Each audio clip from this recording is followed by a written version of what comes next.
wabarakatuh dan selamat pagi. Ya. Dan selamat pagi bunda-bunda. Selamat pagi. Nah, jadi selamat pagi pemirsa di rumah. Jadi ya kembali lagi bersama saya Coach Ik dalam program Sigma Podcast. Nah, jadi sudah ada nih bersama saya di sini orang tua yang hebat. Yeah.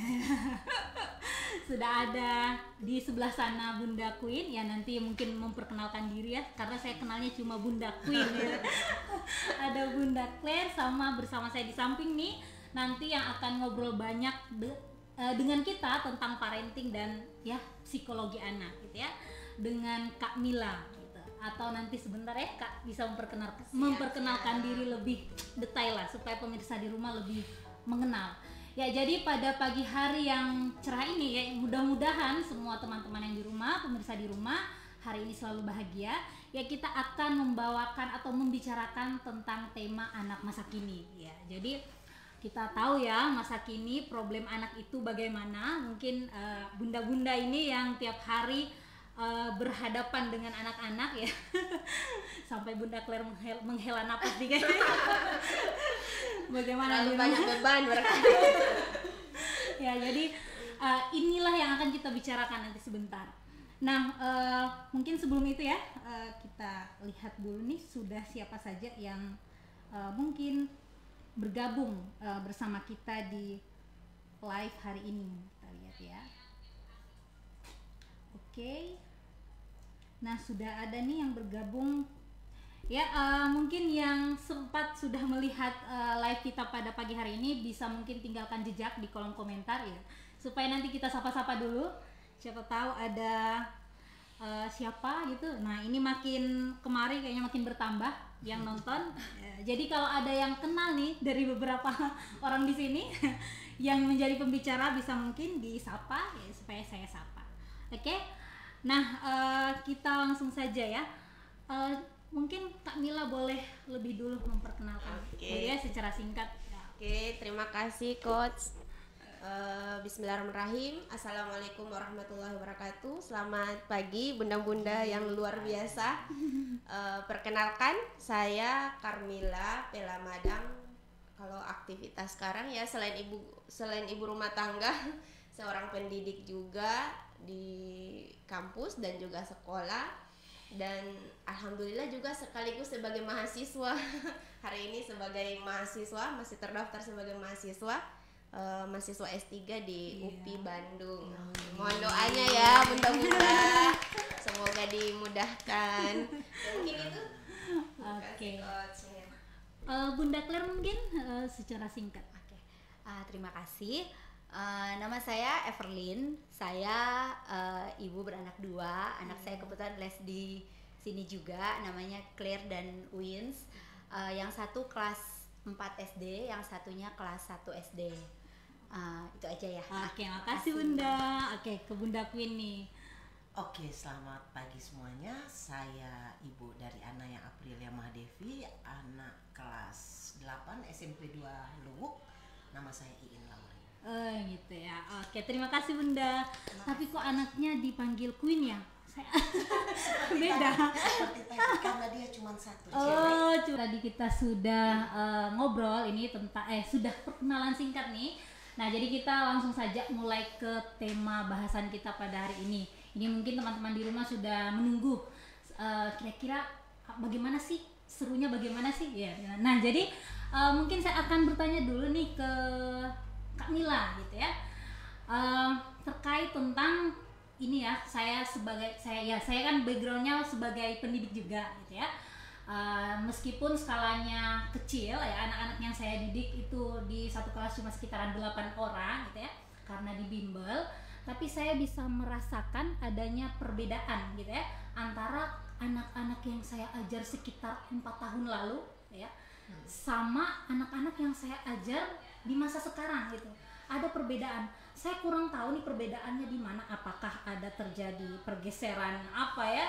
Zaman corona atau karena efek Covid atau bagaimana? Nah, itu kira-kira karena kenapa ya? Apa bedanya ya anak-anak zaman dahulu itu Zaman old sama zaman now ya. Sama zaman now, apakah problemnya berbeda atau ada masalah lain gitu? Nah mungkin juga dari bunda-bunda di rumah mungkin bisa merasakan ya perbedaan dari anaknya masih kecil setelah ketemunya di 2022 udah kayak gimana seperti itu. Oke. Ke Kak Mila dulu nih. Oke, terima kasih Coach. Teman-teman semua yang ada di rumah ya. Jadi sebenarnya kalau benar yang dikatakan oleh Coach tadi bahwa semakin kesini kita merasakan semakin ada perbedaan ya antara generasi yang kalau dibilang generasi old sama now yang sekarang ini ada perbedaan. Nah, para pakar parenting melakukan penelitian begini. Hasil penelitiannya ternyata yang kemarin itu kita kan di ada kasus COVID itu ya, 2019 sampai 2021. Nah, itu salah satu faktor yang menyebabkan itu adalah karena anak-anak terbiasa untuk dengan gadget. Nah, gadget ini kan memang alat komunikasi yang kemudian ada efek negatif dan positifnya.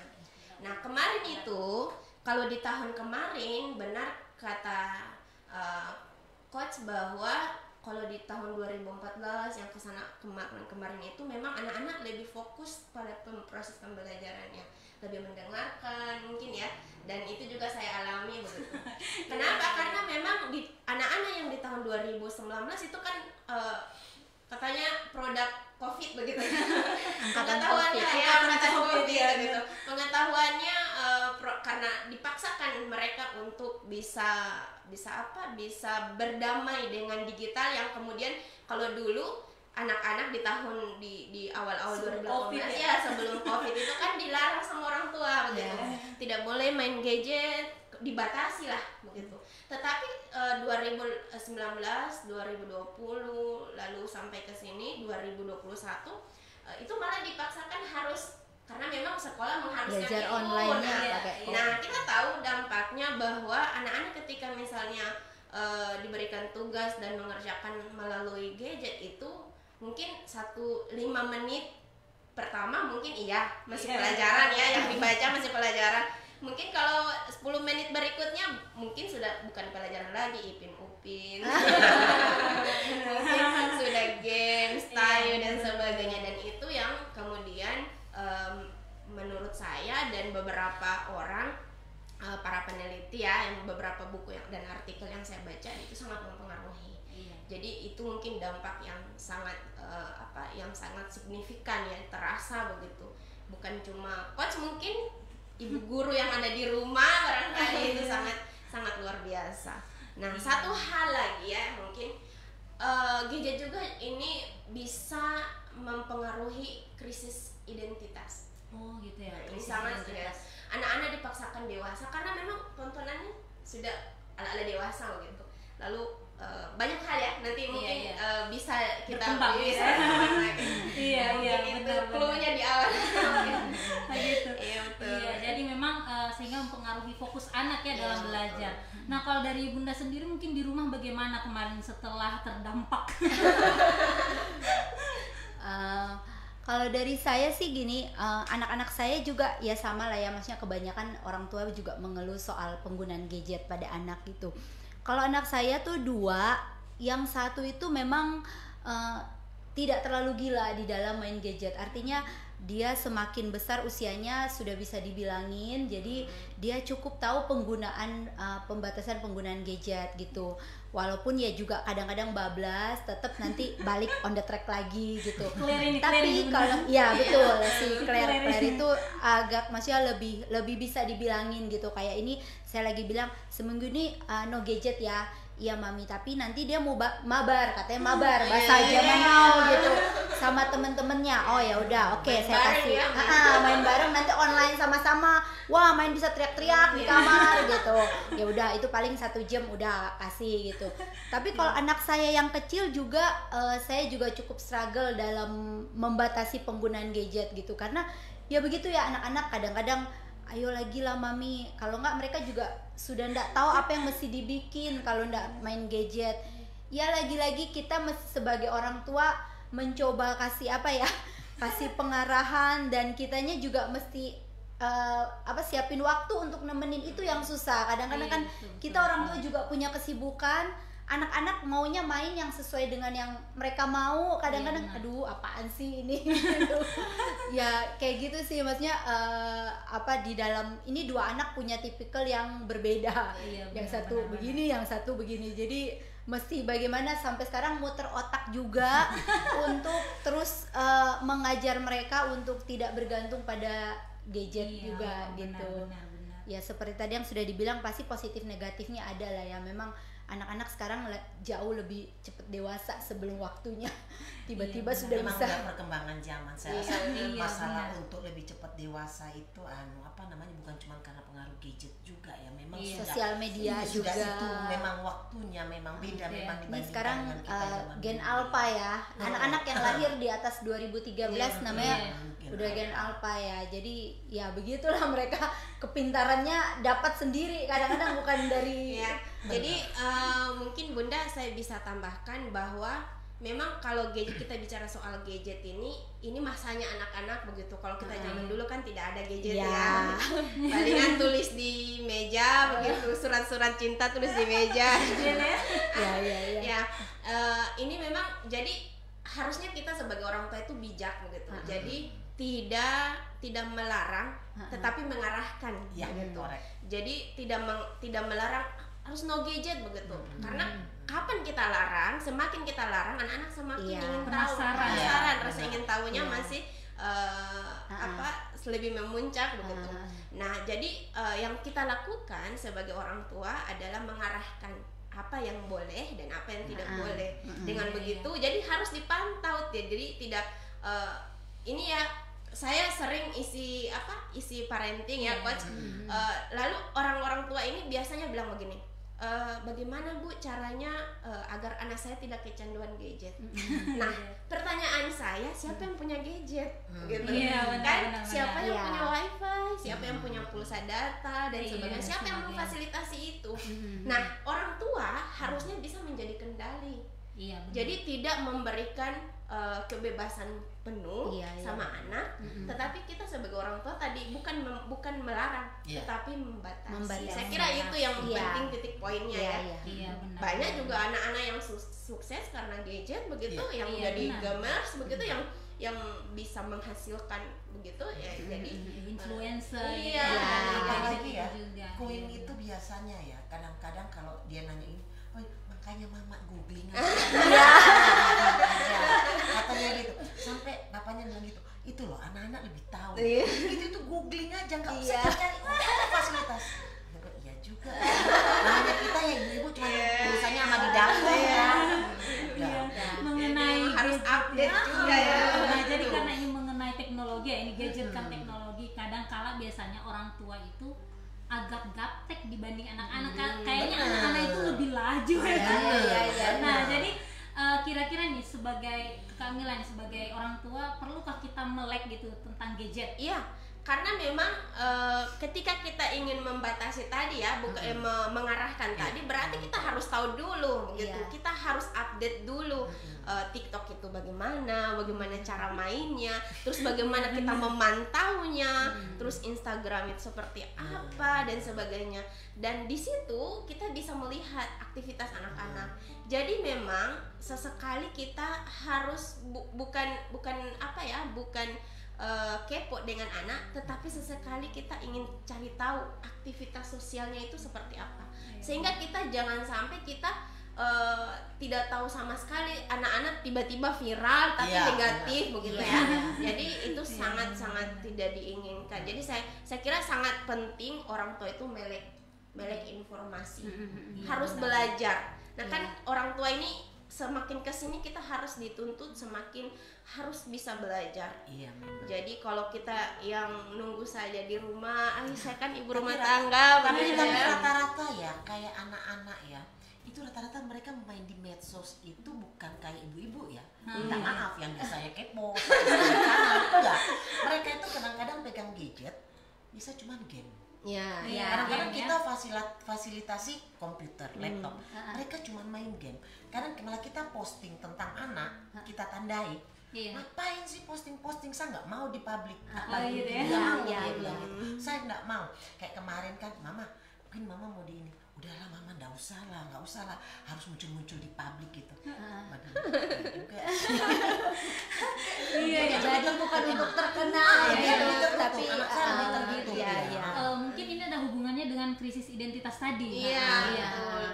Jadi saya tambahkan ya. Jadi krisis identitas ini ada dua hal. Yang pertama ada yang cepat dewasa, ada yang tidak tahu kalau dia ini sudah dewasa. Nah, gitu. Jadi cepat dewasa itu artinya dia usianya masih anak-anak, tapi perilakunya, lalu pola pikirnya sudah dewasa. Dan ini sebenarnya baik juga, tapi sebenarnya tidak 100% baik. Karena harusnya bukan kalau dewasa dalam segi pemikiran oke lah, Iya. tapi kalau misalnya dalam segi pakaian Oh, seperti itu iya, kan benar, sangat benar. tidak Iya. diinginkan ya. Iya. Lalu ada juga anak yang harusnya misalnya usianya taruhlah 14 tahun ya, harusnya sudah dewasa, menurut pemikirannya sudah dewasa, tapi ternyata Masih perilakunya masih anak-anak. Ada faktor yang kemudian di situ yang mempengaruhi. Yang pertama, ketika ada anak yang tadi dewasa, terlalu cepat dewasa, itu mungkin pergaulannya ya, pergaulannya yang dia sering bergaul dengan lingkungan yang orang-orang Iya. dewasa. Lalu yang kedua, anak yang tadinya dia harusnya masih sudah dewasa tapi dia masih anak-anak, itu satu kemanja. Oh, Terlalu iya. orang tua terlalu protektif. Lalu terlalu mengurus semua urusan anak. Sehingganya anak tidak mandiri. Iya. Nah, itu juga berpengaruh. Berpengaruh apa untuk masa depan anak? Gitu ya. Ketika karena kita sebagai orang tua tidak mungkin 24 jam ya bersama Menjaga. anak, Iya, dan benar-benar. kita punya batas waktu. Betul. Gitu. Kelak nanti ketika mereka akan dituntut untuk mandiri, yang harusnya mereka bisa menyelesaikan masalahnya sendiri, Iya, mereka benar. akan tergantung sama orang tua, dan itu juga masalah. Jadi cepat dewasa juga tidak bagus, Dan harus terlalu balance, lama ya. juga, Iya, jadi iya, harus iya. balance, Iya, jadi harus iya, benar. seimbang, Perkembangannya gitu. harus sesuai usia. Iya, Seperti betul. itu. Nah, terkait mengenai ini membatasi gadget nih, Kak Mila ya. Adakah gitu kriteria ideal kayak bagi orang tua bagaimana yang dikategorikan membatasi secara normal atau terkategori terkesan otoriter mungkin ke anaknya gitu kan? Kadang kan biasanya orang tua membatasi anaknya menggunakan gadget, tapi kesannya seperti Memaksa. iya, memaksa, menjajah gitu. Sehingga anaknya merasa kayak komunikasi dengan orang tuanya ini kurang bagus begitu. Akhirnya mereka merasa kayak tidak disayangi. Iya, Kan betul. sementara kan anak itu mereka penting merasakan untuk dikasihi. Jadi Oke. kadang biasanya orang tua tegas jadinya marah kayak gitu kan. Nah, itu kriterianya itu kayak mengelarang anak ya istilahnya ya, membatasi anak itu bagaimana sih caranya supaya tidak terkesan Ya, oke. Apa Jadi, barbar? ya, jadi sebenarnya lagi-lagi bahwa kendali anak itu di bawahnya kita. Jadi kita ya kemudian mengendalikan anak. Kalau kemudian pertanyaan bagaimana kita membatasi agar anak terarah, yang satu bangun komunikasi. Bangun komunikasi dengan anak. Ini sangat penting. Anak usia 2 tahun, bahkan usia 2 tahun itu sudah bisa diajak berkomunikasi. 2 tahun. Iya, karena mereka sudah bisa berpikir gitu. Kita 2 tahun misalnya itu sudah bisa diajak berkomunikasi, tapi yang sederhana ya. Iya, iya. Kalau misalnya semakin kesini, apalagi yang sudah kelas 4 SD, yang sudah SMP begitu, itu sudah bisa dibangun komunikasi. Jadi diskusikan bersama bahwa kalau main gadget ini efeknya apa, kalau terlalu lama efeknya apa, begitu. Sehingganya anak tahu juga kenapa dia dilarang. Iya. Nah, masalahnya di kita ini orang tua, kita hanya melarang tanpa solusi. Iya. Jangan main gadget, terus main apa begitu. Nah, ini masalah kan ya. Jadi masalah terus main apa. Nah, Iya. kalau saya ya mungkin bisa curhat ya. Kalau saya anak di rumah itu jadi 3 orang anak ya. Jadi satu kelas 6, lalu kelas 3 dan kelas 1 baru masuk.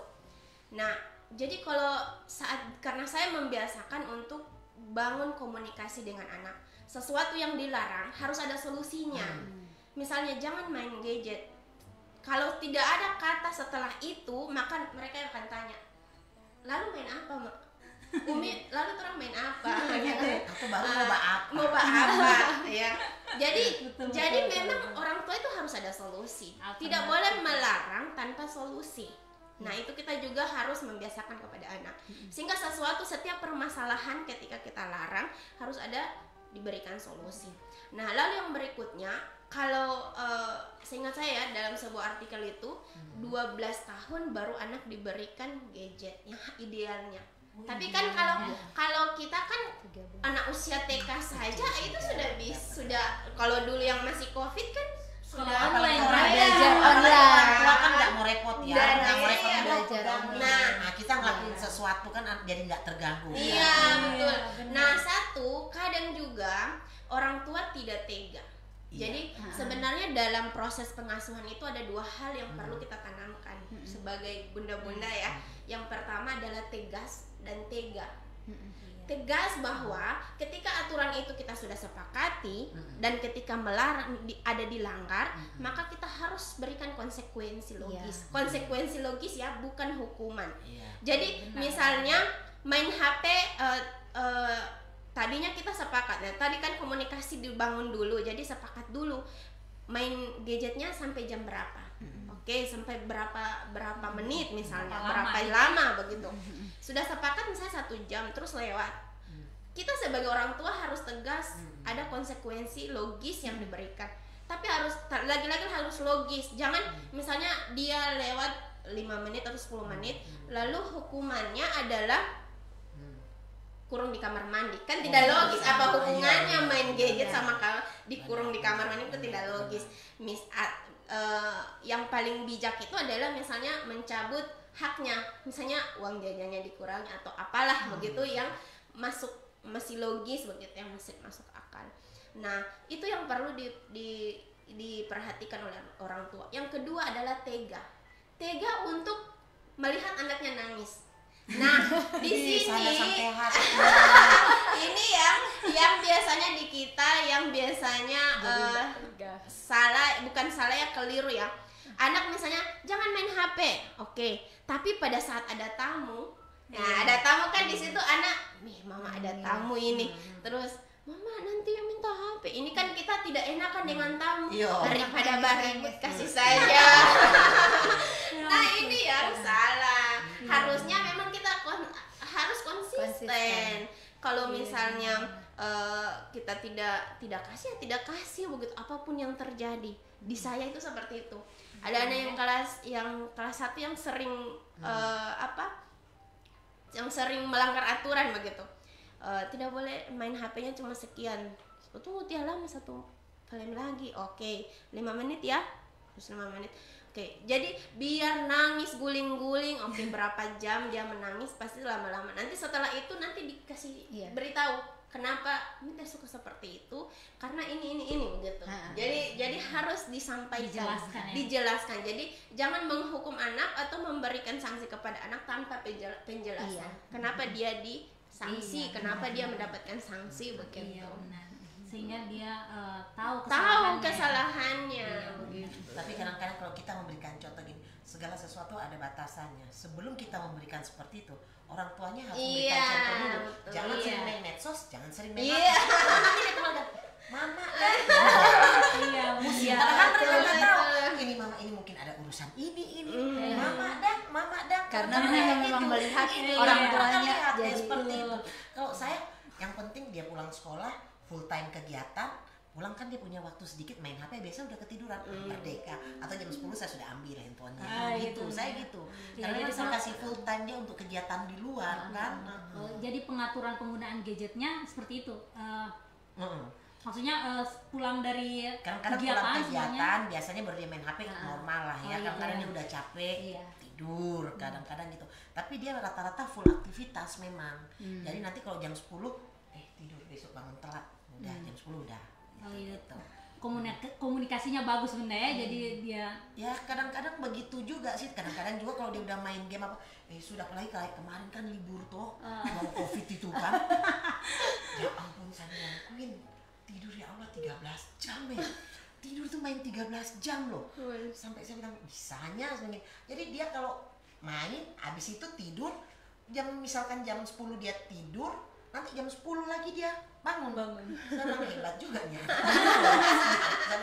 Tapi biarin lah, soalnya kan dia juga nggak tahu mau ngapain juga kan. gitu ya. Jadi Daripada dia cepet bangun dia main handphone juga, dia mau kerjain sesuatu palingan cuma kasih makan kucingnya dia, ada memang tanggung jawabnya dia yang kecil-kecil lah ya, karena piaraannya dia apa semua itu dia yang urus lah, kayak gitu. Habis itu dia tidur lagi, ya udahlah gitu saya ya. sudah masih normal aja. Tapi tidak ada jadwal tertentu nih untuk penggunaan gadget untuk Kalau Queen. saya enggak pernah, nggak saya enggak ya. pernah, karena gini, kadang juga kan biasanya dia berkomunikasi sama temennya, apalagi kadang-kadang untuk masalah sekolah atau apa dia harus koordinir teman-temannya, kebetulan dia juga punya posisi kan di situ, jadi ya mau enggak mau dia harus komunikasi sama gurunya ataupun sama teman-temannya apa semua. Iya, Jadi, benar. tapi sejauh ini memang masih normal sih kalau saya. Kalau Iya. cuma main-main game kayak gitu, saya rasa semua anak juga kayak gitu. Selagi normal ngapain sih, yang penting dia tidak ke situs-situs yang berdampak negatif, itu aja kalau saya. Queen juga sudah SMP Bunda Iya, ya? udah SMP dia, udah SMP. Iya. Nah kalau Bunda Claire nih gimana pengaturan penggunaan gadgetnya nih untuk Ya tadi seperti yang Kak Mila juga sudah sampaikan, saya juga prinsipnya sih sama, pada dasarnya bangun relasi dulu dengan anak. Jadi segala sesuatu coba dikomunikasikan dulu gitu. Nah di dalam hal pengaturan gadget juga saya sebenarnya aturin tuh mereka setiap hari hanya boleh main 1 jam. Nah gitu. Nah setelah lebih dari itu mereka biasanya ya mereka juga ada punya beberapa les yang lain, les-les tambahan gitu. Terus mereka suka misalnya kayak yang anak perempuan saya itu suka menggambar. Jadi kadang mereka kalaupun bermain gadget itu untuk belajar menggambar di gadget. Kalau bagi saya kalau seperti itu tidak masalah gitu. Itu benar. hal yang positif gitu. Jadi ya saya tidak ada penggunaan pembatasan untuk hal itu, kecuali misalnya gadgetnya ya untuk apa ya, mereka nonton atau biasanya mereka kan TikTok kayak gitu. Nah kayak gitu. Tapi ya balik lagi, maksudnya so far sejauh ini saya juga terus melihat apa ya, membatasi penggunaan. Dan ya yang seperti tadi, maksudnya biasanya tuh ada, kalau misalnya mereka sudah lebih dari 1 jam biasanya ada konsekuensi ke anaknya. Nah kalau saya secara pribadi saya pikir konsekuensi itu apa sih yang paling membuat mereka sakit kalau kita batasin ini Misalnya bermain, uang jajan. paling membuat mereka sakit kalau kita batasin. Nah yang paling membuat mereka sakit kalau kita batasin adalah gadget itu sendiri gitu. Jadi saya bilang, oh kalau kayak gitu berarti besok kamu nggak boleh main gadget ya gitu. Jadi ya mereka jadi ini lagi gitu, mikir lagi kayak gitu. Kalau sama gadget itu malah yang saya takut bukan itunya, radiasinya kalau saya pribadi ya. Kalau saya pribadinya itu, kalau untuk yang ke hal-hal negatif kayaknya saya belum itu, karena kan sekarang situs-situs apa kan semua sudah diblokir kan, baru anak-anak cuma main game online ya. Cuman masalah radiasi itu yang saya worth it sekali. Makanya kalau dia udah lampu semua apa semua penerangan itu sejauh ini. Kadang-kadang dia juga mau cari tugas apa semua kan dia harus Iya, itu kalau kan udah cari SMP kan lebih ini untuk dia pembelajaran cari online ya. dia harus cari tugas di Google apa semua. Jadi ya udah, yang penting ya lampu ya, jangan sampai itu kan mata juga kan takut radiasinya kalau saya pribadi. Karena kan beda usia, beda kebutuhan ya kan. Claire dan adiknya memang masih kecil-kecil butuh bimbingan kan. Kalau Pin memang sudah lebih bisa mandiri ya kan. Iya seperti itu. Ya jadi memang benar, kalau tidak diatur apalagi di usia-usia yang masih kelas 4 SD masih rentan. Nah Kak Mila, kalau misalkan ini ya, kita mengasuh anak nih ya, ini kan dari tadi kita berbicara tentang gadget. Nah keinginan anak untuk menggunakan gadget ini kira-kira ada pengaruhnya dengan pola asuh orang tua atau gimana? Ya, jadi apapun yang dilakukan oleh anak itu sebenarnya sangat tergantung dari pola asuh oleh orang tua. Jadi Yang pertama ya, kalau misalnya terkait dengan gadget tadi sudah disampaikan oleh Bunda bahwa orang tua itu harus menjadi role model bagi anak. Jadi ketika misalnya kita melarang anak tadi jangan main gadget, maka kita juga harusnya menunjukkan bahwa kita tidak sedang main gadget. Kalaupun misalnya kita main gadget, kita sedang pegang gadget, disampaikan. Misalnya Bunda lagi pegang gadget karena ini, karena harus jualan online misalnya dan sebagainya, itu harus disampaikan. Lagi-lagi komunikasi yang dibangun. Jadi anak mungkin bisa salah melihat tapi tidak akan salah meniru. Jadi apapun yang dilakukan oleh orang tua itu akan ditiru oleh anak. Jadi kalau misalnya ya, contoh misalnya ketika kita mendengar anak yang sering bicara kasar, jangan salahkan anak. Kita lihat lingkungannya. Jangan-jangan apa yang disampaikan itu dia tidak paham. Misalnya suka maki dan sebagainya ya. Jadi orang tua itu, lingkungan keluarga itu yang paling penting adalah tadi membangun komunikasi yang baik. Jadi sampaikan kepada anak apa yang boleh dan apa yang tidak boleh. Apalagi di anak-anak remaja ya. Kalau kita bicara soal anak remaja, jadi kita harus benar-benar bangun komunikasi yang baik dengan anak. Sehingganya anak nyaman dengan kita, mereka bisa berbagi masalah dengan kita. Dan satu hal yang tadi yang saya sampaikan bahwa pola pengasuhan itu ada tahap-tahapannya. Kalau misalnya mohon maaf ini kalau misalnya di Islam ya, di Islam itu ada namanya pola pengasuhan Ali bin Abi Thalib. Jadi seorang sahabat Rasulullah yang membagi 7x3 tahapan dalam setiap 7 tahun gitu. 0 sampai 7 tahun atau dikatakan usia dini kalau kita sekarang. Itu adalah mendidik anak itu, memperlakukan anak itu seperti raja, dilayani, lalu disayang-sayang. Kenapa? Karena itu golden age-nya, masih masa emas, dia menyerap apa saja yang kita sampaikan. Dan di situ penanaman karakter 0 sampai 7 tahun. Lalu yang berikutnya 7 tahun kedua itu adalah 7 sampai 14 tahun. Itu adalah masa-masa remaja ya, masa-masa kalau kita bilang pra-akil balik ya. Jadi 7 sampai 14 tahun itu dia cara mendidiknya itu adalah dengan cara diperlakukan seperti tawanan. Tawanan di sini adalah diberikan tanggung jawab, diberikan sanksi, reward dan punishment, itu harus jelas. Lalu diberikan hal-hal yang memang menjadi kebutuhannya begitu. Harus dia bertanggung jawab untuk misalnya membersihkan tempat tidurnya sendiri dan sebagainya. Lalu di usia yang ketiga 14 sampai 21 itu anak diperlakukan seperti teman. Kenapa? Karena di usia-usia ini usia-usia rentan. Usia 14 sampai 21 tahun ini di mana pubertas ya, sudah mulai mencari jati diri. Dan di situ peran orang tua itu sangat diperlukan. Kenapa? Karena kalau kemudian di usia itu anak-anak tidak nyaman untuk komunikasi dengan kita, khawatirnya mereka akan cari orang lain, jawaban dari luar. Nah, kalau kemudian bagus kalau menemukan orang yang tepat. Nah, kalau misalnya dia punya masalah, contoh misalnya lagi stres sama cowok dan sebagainya. Terus dia tidak nyaman bicara sama bundanya. Nanti kalau bunda marah-marah terus, bunda itu bukan orang yang nyaman untuk diajak ngobrol gitu.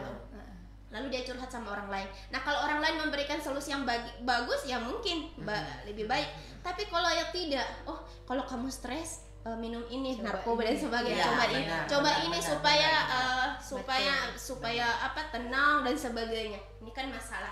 Nah, itu yang kemudian harus diperhatikan oleh bunda-bunda barangkali ya, baik itu yang bunda-bunda sini dan kita semua ya, teman-teman yang ada di rumah barangkali ini perlu diperhatikan.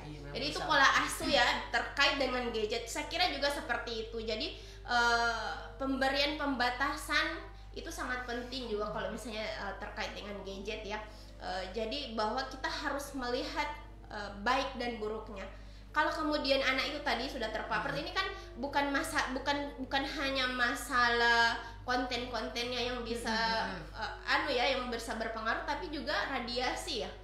Saya punya teman anaknya itu di usia kelas berapa kemarin ya, kelas 3 SD itu matanya sampai -5. Dan itu anaknya itu ternyata ketika saya konsultasi sama orang tuanya, itu ternyata dari TK sudah main gadget. Dan itu orang tuanya tidak bisa dihilangkan. Nah, saya rasa lucu juga kalau saya tidak bisa karena anaknya ini selalu kecanduan. Nah, ini kita mau jadikan apa anak ini kalau kemudian kita sendiri tidak bisa mengatasinya kan? Kan harusnya sekali lagi bahwa pengasuhan itu, kendali anak itu di bawahnya kita. Jadi kita tidak boleh berdasarkan kasih sayang, sementara justru kasih sayang yang kita maksudkan justru salah dan menjerumuskan anak. Jadi mungkin seperti itu. Memang harus ada pakai jurus tega. Tega dan tegas. Jadi kendali anak di bawah gadget. Kalian tadi Kamila cerita. Itu salah satu masalah anak masa kini, yaitu pertama gadget, pengaruh gadget. Nah, ini kan sebelum-sebelumnya kita juga sering mendengar pemberitaan ya tentang bullying di di sekolah gitu kan. Nah, ini saya ke orang tua dulu nih, ke bunda-bunda dulu nih. Baik Bunda Queen atau Bunda Claire nih, saya mau bertanya, anak-anak di rumah itu disiapkan apa untuk mengantisipasi mereka jangan sampai membuli atau dibully di rumah? Mungkin Bunda Queen dulu. Kalau saya sih memang ya untuk masalah membuli atau kayak mengejek ya, itu kita tidak pernah dalam rumah itu juga tidak pernah, maksudnya kayak mengejek seseorang, entah itu fisik entah itu apa itu tidak pernah. Kebetulan juga saya punya anak kan ikut dalam kegiatan sekolah di SMP itu yang stop bullying. Jadi kalau untuk masalah itu saya tidak ada masalah dan itu jadi tidak dipersiapkan karena memang cuman kadang-kadang gini mama ini coba bully orang, apalagi istilahnya ini bukan ada lagi satu bully apa ini, fitnah Pak. Perundungan. Itu masih perundungan. Yuk kan bercanda yuk biar mama, tapi begitu ya sudah. Karena kan kita bercanda kan, tapi dia udah nanggapinnya itu yang serius. Sudah kayak gitu. Jadi kalau kayak gitu memang kita nggak ada yang bermasalah untuk masalah kayak gitu. Karena memang aktivis anti bully anti bully. Sudah dipersiapkan dari rumah. Jadi dia nggak ada itu karena kebetulan memang waktu dia kelas 1 kan sudah ada kan mereka itu yang program dari PBB ya kalau nggak salah yang tentang itu kan stop bullying, baru stop apa itu namanya perundungan. Jadi sejauh ini nggak ada masalah. Biar bundanya di ini ya protes gitu.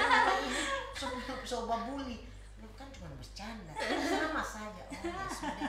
Bagi orang tua itu bercanda ya, tapi bagi anak itu udah yang serius.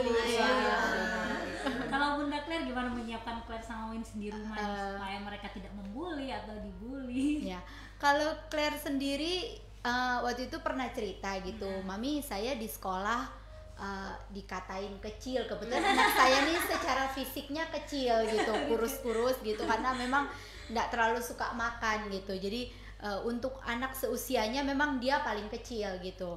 Nah maksudnya saya tuh selalu bilang tanamkan begini, nggak apa-apa fisik kamu kecil, yang penting otak kamu pinter, hati kamu bersih. Saya bilang kayak gitu dan maksudnya jangan sampai karena fisiknya yang kecil itu membuat dia merasa minder gitu.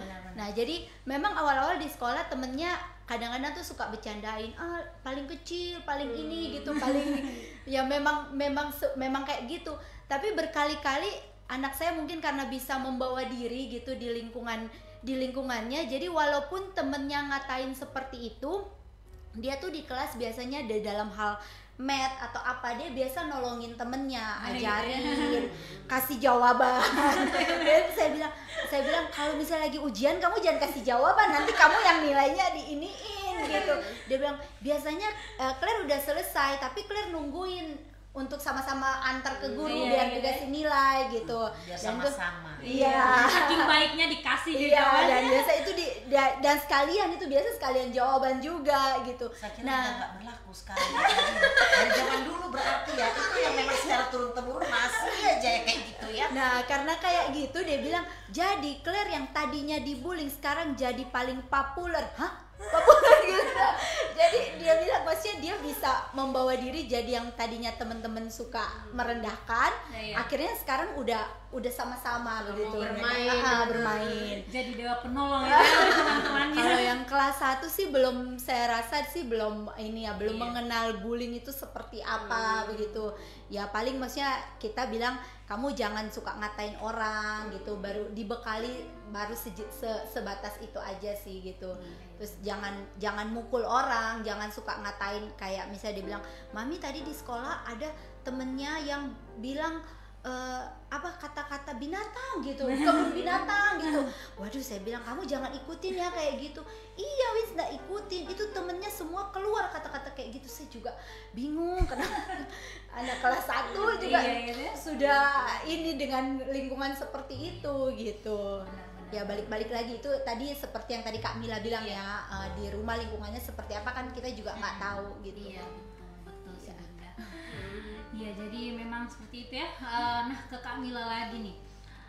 Kira-kira nih sebagai orang tua Kak Mila ya, mungkin ada bukan tips ya mungkin atau pengalaman atau bagaimana dibagikan ke bunda-bunda atau orang di rumah terkait bagaimana penanganan bagi anak yang sudah terlanjur kena bully atau yang suka membuli, itu gimana kira-kira kita sebagai orang tua? Oke, jadi bullying ini atau perundungan ya, bahasa Indonesia perundungan. Iya, Jadi perundungan. ini yang lagi dikampanyekan oleh semua sekolah bahwa stop bullying, stop perundungan begitu. Nah, kalau kita misalnya sebagai orang tua dan mengatasi bagaimana anak yang sudah terlanjur dibullying begitu, yang sudah mengalami hal itu, yang pertama adalah berikan rasa nyaman ke anak. Jadi yakinkan dia bahwa kita adalah orang yang tepat untuk dia bisa curhat. Jadi ketika kita sudah bangun, lagi-lagi komunikasi ya, komunikasi dengan anak, bahwa yakinkan dia bahwa kita adalah orang yang dia akan aman bersama kita dan dia akan baik-baik saja bersama kita. Lalu yang berikutnya adalah cari tahu gitu, apa kira-kira siapa dan apa yang membuat dia misalnya kalau orang dikena bullying itu kan artinya ada minder ya, insecure ya, dia biasanya memang itu sudah ada tanda-tandanya. Nah, kita lihat apa kira-kira penyebabnya begitu, dibullying dalam segi apa begitu. Nah, ini juga satu hal mungkin tadi ya dikatakan oleh bundanya siapa? Queen tadi bahwa di rumah memang tidak ada. Tapi biasanya kita tanpa sadar, misalnya contoh misalnya ya yang kecil, si hitam sini, bagi kita itu bercanda. Dan itu biasa saja begitu, itu rasa sayang. Kita menunjukkan rasa sayang, si misalnya si keriting misalnya. Bagi anak itu adalah melecehkan dia. Karena memang belum tentu bagi kita itu biasa, bagi anak itu biasa. Belum tentu, karena mungkin bagi dia itu bullying tadi ya, mama ini sudah melakukan bullying.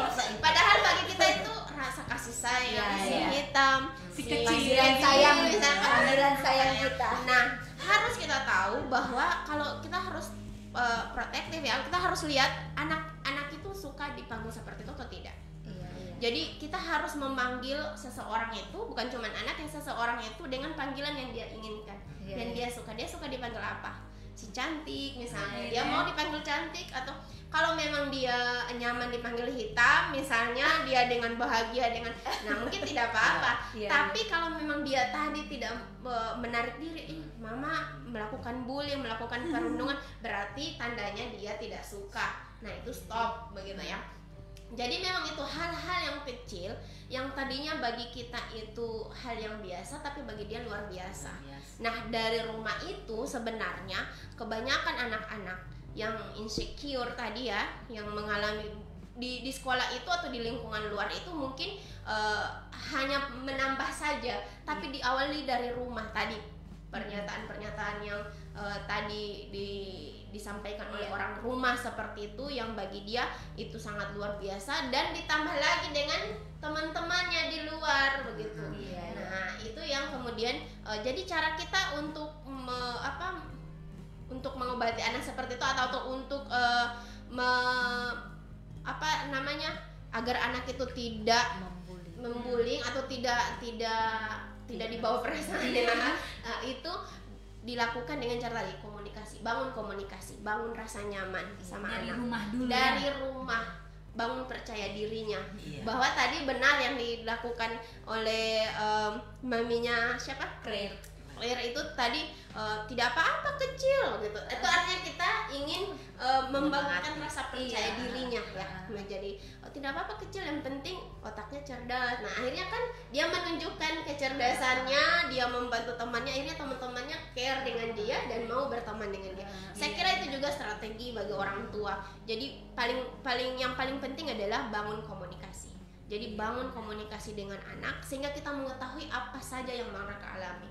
Karena kalau kita membatasi komunikasi dengan anak, khawatirnya mereka akan membuat gap bersama kita, akan membangun benteng, sehingganya apa yang mereka rasakan itu mereka pendam sendiri. Dan curhatnya keluar. Iya, misalnya kalau curhat Itu yang ditakuti. curhatnya di medsos. Itu yang bahaya. Kadang-kadang kita itu sama bapaknya bilang, usahakan kita buat senyaman mungkin di rumah biar anak-anak itu curhatnya ke kita, nggak usah lagi di luar. Karena gini, kita nggak tahu dia bergaul sama siapa, apa gitu kan. Ya memang sih saya bilang gitu kan, yang cuman yang pertama kan cowok udah gede kan, jadi ya tinggal yang ini yang kita berusaha perempuan pula lagi. Jadi harus me time, ada waktu tertentu dengan orang tua. Misalnya di hari apa begitu, di hari libur kita terus tanya, setiap pulang sekolah tanya apa. Ada anak juga beda pengasuhan, anak laki-laki sama perempuan itu beda. Jadi kalau anak laki-laki itu harus kenyang dulu.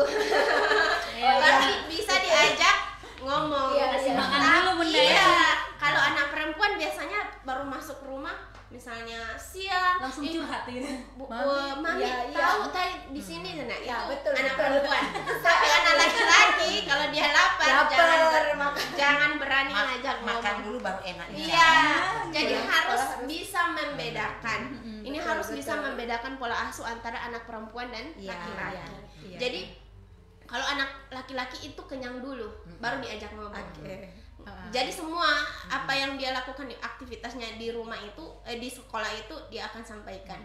Nah, kalau anak perempuan kapan saja lapar kan itu, karena memang intinya memang dia suka bicara kan kalau anak perempuan. Nah itu yang perlu diperhatikan. Nah satu lagi ya, mungkin ini terkait dengan karena kita bicara pola asuh dan ini terkait dengan pendidikan ya.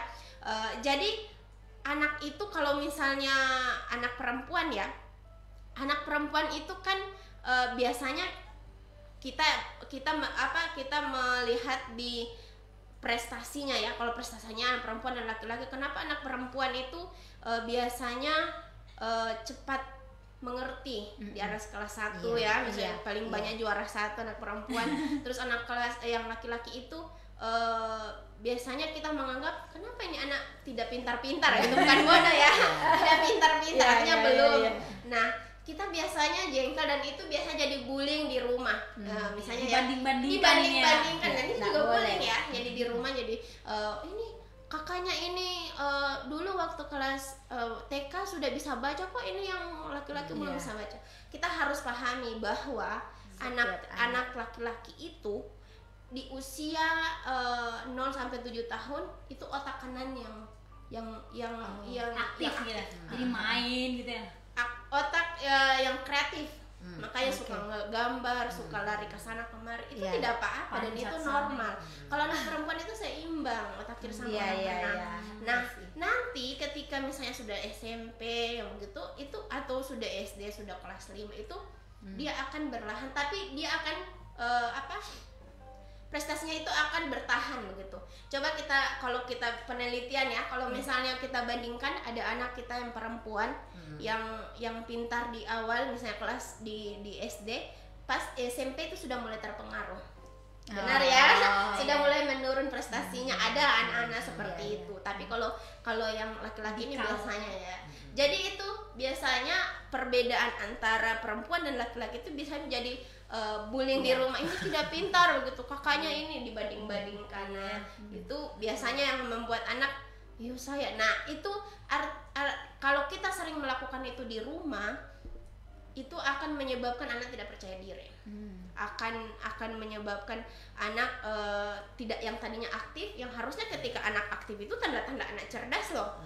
Jadi anak yang suka bergerak, yang rasa ingin tahunya tinggi. Nah itu ciri-ciri anak cerdas begitu ya kalau menurut penelitian. Jadi tidak usah bingung, tidak usah khawatir anak saya banyak gerak, nah dia laki-laki begitu kan, tidak mungkin laki-laki diam-diam. Tapi kayaknya gitu tuh ada masanya mungkin ya. Iya, memang ada dari masanya. usia berapa ke berapa dia aktif, super aktif gitu.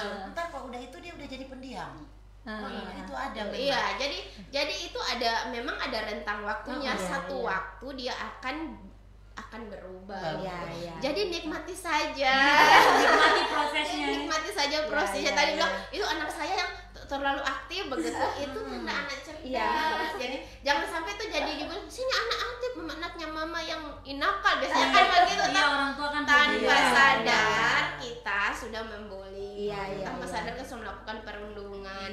Nah, betul, jadi betul. jangan sampai seperti itu. Jadi sekali lagi bahwa komunikasi dengan anak itu yang sangat penting. Bangun, yakinkan dia bahwa kita adalah orang yang ternyaman untuk dia bisa curhat. Kita menjadi orang yang paling pertama menjadi tempat curhatnya, yang bisa menutup rahasianya, bisa dipercaya dan sebagainya. Itu paling Iya, penting. benar-benar. Iya, kalau rumah tidak nyaman, mereka mencari kebahagiaan di Iya, tempat lain kan.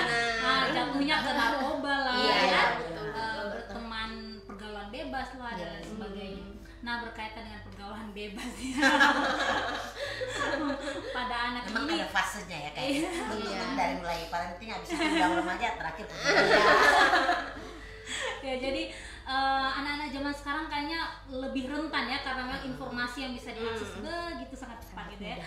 Sangat mudah. Nah, ini juga berpengaruh tidak hanya pada anak ya, kepada orang-orang tua juga ya, sehingga ya banyak terjadi kekerasan seksual ya. Iya, Mungkin ada banyak berita terjadi pelecehan pada anak dan sebagainya. Nah, ini ke orang tua nih dulu nih, ke bunda-bunda dulu.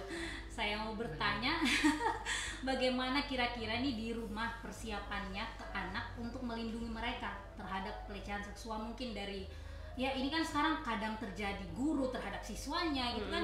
Kita mungkin sebagai orang tua agak-agak worry, khawatir kan ke anak bagaimana iya, nih. Karena tidak bisa menutup kemungkinan ya, karena informasi yang cepat, terus gurunya mungkin sering lihat hal-hal yang tidak baik, terus anak kita yang jadi korban. Nah, jadi bagi bunda-bunda nih di rumah, kira-kira persiapannya apa ke anak? Apakah disampaikan apa ke anak-anaknya supaya mereka bisa melindungi diri atau bagaimana gitu? Mungkin ke Bunda Queen dulu dari ujung sana ya. Ini juga agak-agak repot ya. Agak repot. Ini belum cerita Karena memang tidak pernah ada case seperti itu. Iya. Cuman kita juga kadang-kadang saranin ke Queen kalau untuk berteman, untuk lawan jenis ataupun tetap ada jaga jarak. Iya. Ada batasan. Tidak Itu hanya aja. COVID, Bunda ya, juga. Iya. Selalu kita minta ada batasan. Nah, itu yang untuk dia punya pergaulan ya. Tapi kalau untuk kesehariannya ya memang anak itu kita selalu antar jemput satu ya. Kita nggak pernah dia itu mau naik ojek Pulang sendiri sendiri, dititip atau gitu. apa nggak Iya, pernah. iya. Tetap kita antar jemput mau berapa kali naik turun itu ke rumah nggak masalah. Cuman ya itu aja sih sebenarnya. Baru juga dia juga kalau berteman dia banyak temen, nggak begitu banyak sih. Dia memang ada komunitasnya dia berteman. Makanya saya bilang gitu ya. anak saya itu super cuek. Kadang-kadang kalau ada yang gitu selalu bilang nabulong penting. Nabulong penting. Sampai dulu pernah saya dengan kakaknya bilang gini, Queen kamu tuh bergaul gini-gini. Bergaul buat apa? Dia bilang palingan susupu lagi. Cukup dia bilang apa maksudnya bahasa basa-basi di handphone apa ya. Kalau untuk bergaul dia enggak gitu. Kalau dulu masih kecil kita kasih karate, jadi kalau ada yang macam-macam bagi. Macam-macam bagi. Waktu kecil dulu gitu kan, pokoknya apa-apa bagi. Cuman pas di dalam SMP kayak gini, kayaknya dia menghindari itu semua bentuk-bentuk kayak kekerasan atau bercanda yang kelewatan apa-apa semua karena gitu ya. pernah ada case seperti itu tuh. Sempat saya juga yang ada case peristiwa pukul-memukul yang anak berantem gitu kan. Itu sempat malam-malam asam lambung saya. Aduh mati kok anak saya digigit kayak gini kan. ya sudah itu dia bilang yang saya lagi urus, dia bilang gitu. Oh gitu. Jadi memang kalau udah kayak gitu dia udah menghindari semua untuk kumpul-kumpul, berkerumunan, apa-apa itu enggak. Jadi dia hanya berteman kayak ke gengnya aja yang lebih akrab. Adapun yang lain cuma sekedar bicara apa perlunya aja. Cuma yang dekatnya itu circle-nya saja. Itu. Jadi kalau untuk masalah berhubungan dengan laki-laki juga memang ada pembatasan juga untuk tetap jaga jarak ya. Itu aja lah. Ini masih kita bisa kontrol juga kan. Memang benar-benar. Kalau Bunda Claire gimana tuh persiapan ke anak?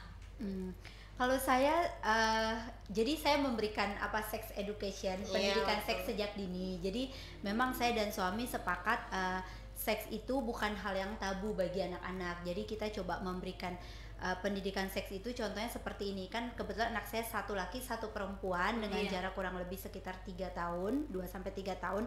Jadi mereka tidak boleh mandi bersama, gitu. Jadi mandi selalu, walaupun biasa kan ada orang tua yang enggak apa-apa kan masih kecil, enggak apa-apa mandi di bak sama-sama telanjang gitu. Nah kalau saya tidak gitu, dari awal memang saya tidak memberikan seperti itu. Jadi kalau mandi kakaknya dulu atau adiknya dulu, pokoknya beda sendiri gitu. Terus di dalam hal misalnya berganti baju, sekarang yang kakak sudah mulai gede jadi dia malu begitu kalau ganti baju. Saya bilang, maksudnya saya dari awal udah bilang, kamu anak perempuan, bagian mana yang orang itu nggak bisa lihat dan nggak bisa sentuh gitu. Jadi sudah dikasih tahu gitu. Jadi saya bilang, ini walaupun papi yang lihat nggak boleh, yang boleh lihat cuman mami dan om dokter, itu pun harus mami temenin gitu. Sudah di ini seperti itu, didoktrin seperti itu. Jadi ya sejak dini anak perempuan saya sudah agak lebih tertutup gitu di dalam hal untuk yang seperti itu begitu ya. Kalau laki-laki ya karena masih kecil seperti yang tadi Kak Mila bilang, masih suka lari-lari, nggak bisa diam. Jadi saya baru sebatas bilang ini nggak boleh dilihat orang ya, itu nggak boleh dipegang-pegang ya, karena di sekolah juga banyak terjadi kasus pelecehan seksual terhadap anak. Dan itu yang juga kita hindari lah ya, jangan sampai terjadi pada anak kita gitu. Apalagi di usia-usianya Claire sama Lizzie kan memang usia golden age mungkin ya. Kalau Queen sendiri kan dia sudah melalui sudah paham melewati. Dia sudah langsung hindari, apalagi kan mereka memang kakak adik kan kamar sendiri-sendiri kan, jadi sudah bersari-sari ya. Gitu. Tapi Bunda dulu berjuang juga Bunda ya. Gitu. Nah kalau dari Kak Mila sendiri nih bagaimana harusnya orang tua gitu untuk memperkenalkan ini? Jadi yang pertama benar tadi yang dikatakan sex education. Jadi pendidikan seks itu penting kepada anak. Kalau dulu kan tabu ya. Jangan sampai kita dikalahkan oleh teknologi. Mereka mau cari apa sekarang ada di YouTube.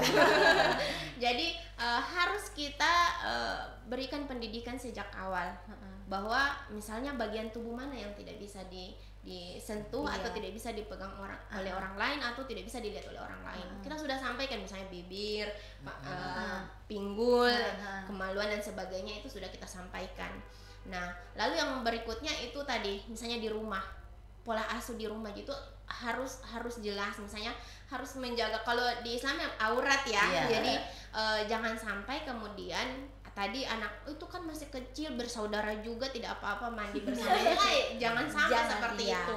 Karena memang berbeda jenis kelamin ya. Jadi khawatirnya mereka nonton di YouTube dan sebagainya, coba-coba kalau tidak ada pendidikan dari awal ya, tidak ada pengetahuan dari awal yang kita tanamkan di rumah. Lalu yang berikutnya tadi pisahkan tempat tidur, itu yang sangat penting.